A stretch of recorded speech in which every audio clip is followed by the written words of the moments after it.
that's just this relationship, I think, that we're talking about between trauma and the soul being with or in the body. Yeah. Basically, what we talk about in all these classes is earthbound self with a mind and a body, then soul, and then divine. Actually, we have a sort of model with three levels, and then the divine is the sort of self absolute, like the Brahman. Atman is the soul, which is somehow a part of the divine. And I like Ken Wilber. Ken Wilber says something like, the divine was perfect and absolute, but it didn't have a someone to meet and to talk to. So it got a little bit boring being perfect. So the divine created a universe and hid itself in the universe. And now it's playing hide and seek with itself. And souls are something like having a connection with the divine, but developing over lifetimes on their way back to the divine. And somehow to develop as a soul, it seems that they need to incarnate a few Yeah, times. I've liked that approach or idea or version a lot. And in some of the embodiment classes, I taught what I felt about how we're injured on the way here. We're after I got small, we get beaten up a little bit, and our head gets banged up through in birth, and everything's kind of gets compressed and pushed around and dense, and then it causes pain. Pain gets our attention, and when we deal with pain, not by medicating it or avoiding it or getting away from it, but we explore it and understand it, there's a force of will I think, in the soul that heals that and regains possession of a place in the body where it couldn't stay. And I think that healing's about expansion, like the universe is expanding. And if we align with that and do this healing in ourselves with our pain, maybe I used to say, that helps turn the cogs and wheels of the universe, this expansion that we do as individuals. I totally agree. Yeah, that's this sort of evolutionary spirituality that the universe is developing. I mean, if you have gas first and then matter, which is a miracle because nobody can explain what was before the Big Bang and how it came into being. Yeah. And then you have matter, and matter organizes in the deep of the ocean, and you have cells, living cells that do cell division and form cell colonies in animals. So a transition from matter to biology. And then at a certain point, you have these mammals with their big brains. They start to develop a mind, which is fascinating. And it's probably not just a byproduct from neurons. And some of these mammals with their mind rediscovered this evolutionary force. And I do think that this self-healing energy that is so deep in humanistic psychology, starting with Rogers. This we all carry a self-healing impulse, and I think that is the same evolutionary spiritual impulse for an evolving universe. So Yeah. that helps when we facilitate therapy sessions.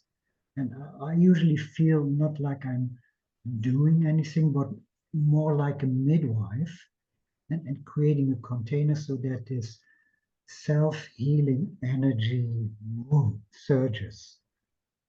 And I think that's the way therapy works. At least that's the way I see it in our groups when we do an intro course, we just facilitate a container and we provide safety. And when everybody feels safe and has this intention of, I want to learn something about my birth, then they go and sit in this circle and sit in the room, and boom, it just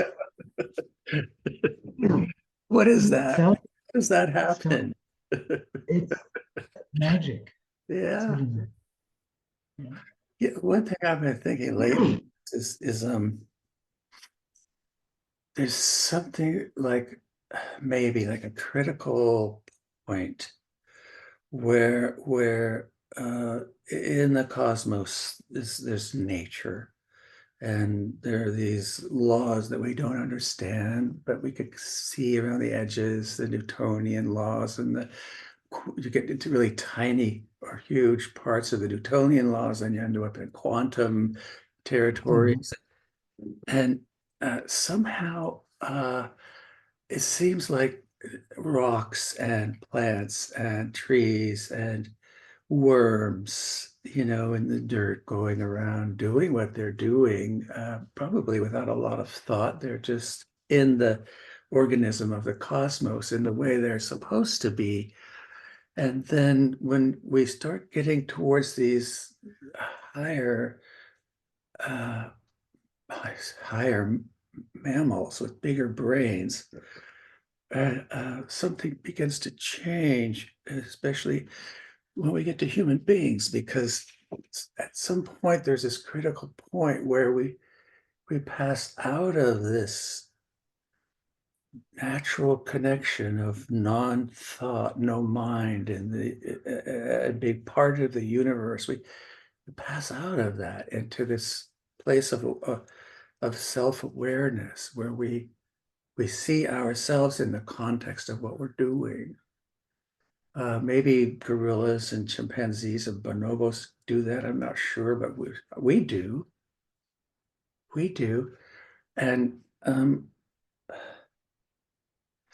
that consciousness is different than the consciousness of nature. It's sort of like our individual piece that we are aware of being aware. Yes, exactly. And the earth is this valuable piece of real estate, I think, in the cosmos, where the universe has come to a point where it is reflecting upon itself the way we do with our human contemplations. Yeah. And then we get to this place where there's this destructive aspect of human will compared to this constructive aspect of human will that I think is the part of us that wants to participate in growth and compassion and uplifting the sorrow of others. And like I said before, helping churn the expansion of the universe. And I think what I'm getting at is that when we reach this critical point, we're different organism. Mm. It's like water turning into vapor. Somewhere there's this point where water isn't liquid anymore, it's vapor.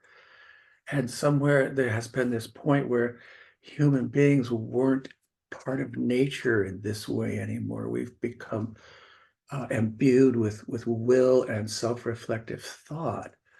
Mm. And I don't know, is there a responsibility that comes along with that to do good? Or is it just to rub our hands together and feed ourselves and enjoy, the power we have over these lesser parts of the cosmos? It's to me, it feels like in the goodness of our hearts, there must be this higher connection we're supposed to be attracted to, pulled Mm. towards somehow. I think we are, and having a body, then having a mind is the path for development. And a lot can go wrong with our minds when it's not connected to the heart and to the soul. So much can go wrong. But still, I think this is this is the way of evolutionary development, that eventually we let ourselves be guided more and more by souls. Mm. Maybe the pain that arises from narcissistic, competitive, aggressive chaos, that's like pain getting expressed. And maybe that's part of what motivates us to move in that direction. Yeah, maybe. Well, this pain that arises, especially from unconscious pregnancies, unconscious births, unconscious dealing with children, that's certainly something that motivates us to do this work. I mean, if if we somehow could tell the world, every mother, every father, that it's so important to be conscious from conception on and even in preconception, and be there, support the mothers during pregnancy, and support mothers giving birth and being empowered and being gentle the first 3 years. I mean, we could change this planet within 2 or 3 generations. Yeah, yeah, because there's plenty around, plenty to eat. If it goes to the right places, there's plenty of air that could stay clean.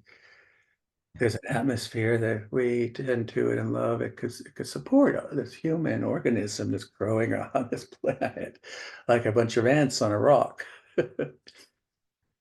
And you mentioned that as human beings, we can be aware that we are aware, which is, I'm not sure how many mammals or plants or stones can do that. And that's why a human life is so precious. The challenges we have in helping people understand what their alternatives and options are if they can pay attention to what we are learning is important. How do we get that out there to people? That's a big question. I think we have this sort of consciousness levels. There's a paper from Robbie Davis Floyd on the technocratic, humanistic, and holistic paradigm, and how these paradigms impact birth or obstetricians. And she gives many examples of what is birth supposed to look like. And, and I think that's part of the problem, because in a technocratic paradigm, if that's your level of consciousness, you have all these machines and you only trust the machines, and the body is a machine, and this is the way you think. And we will not reach people who are immersed in technocratic paradigm, because they think we are crazy.